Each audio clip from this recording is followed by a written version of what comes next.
नमस्कार दोस्तों, आप सभी का हार्दिक अभिनंदन। मैं आपको एक छोटा सा प्रेरक प्रसंग सुनाऊंगा। प्रेरक प्रसंग का शीर्षक है किसान की घड़ी। एक दिन की बात है। एक किसान अपने खेत के पास स्थित अनाज की कोठी में काम कर रहा था।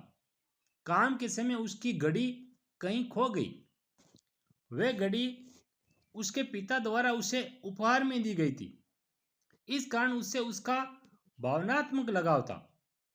उसने वह घड़ी ढूंढने की बहुत कोशिश की। कोठी का हर कोना छान मारा, लेकिन घड़ी नहीं मिली। हताश होकर वह कोठी से बाहर आ गया। वहां उसने देखा कि कुछ बच्चे खेल रहे हैं। उसने बच्चों को बुलाया, उन्हें अपने पिता की घड़ी खोजने का काम सौंपा। घड़ी ढूंढ निकालने वाले को इनाम देने की घोषणा भी की। इनाम के लालच में बच्चे तुरंत मान गए। कोठी के अंदर जाकर बच्चे घड़ी की खोज में लगे।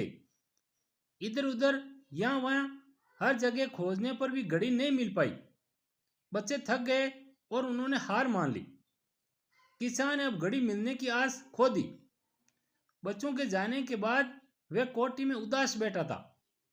तभी एक बच्चा वापिस आया और किसान से बोला कि वे एक बार फिर घड़ी ढूंढने की कोशिश करना चाहता था। किसान ने हामी भर दी। बच्चा कोठी के भीतर गया और कुछ ही देर में बाहर आ गया।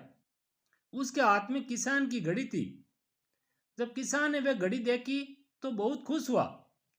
उसे आश्चर्य हुआ कि जिस घड़ी को ढूंढने में सब नाकामयाब रहे, उसे उस बच्चे ने कैसे ढूंढ निकाला।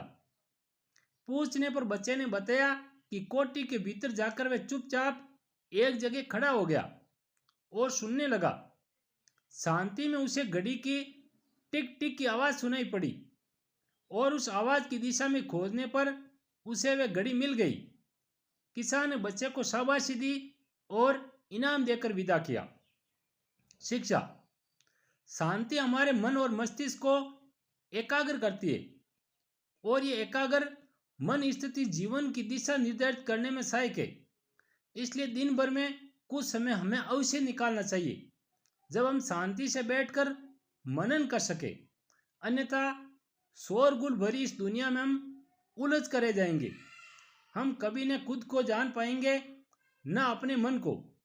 बस दुनिया की भेड़ चाल में चलते चले जाएंगे। जब आंख खुलेगी तो बस पछतावा होगा कि जीवन की यह दिशा हमने कैसे निर्धारित कर ली। हम चाहते तो कुछ और थे, जबकि वास्तव में हमने तो वही किया जो दुनिया ने कहा। अपने मन की बात सुनने का तो हमने समय ही नहीं निकाला।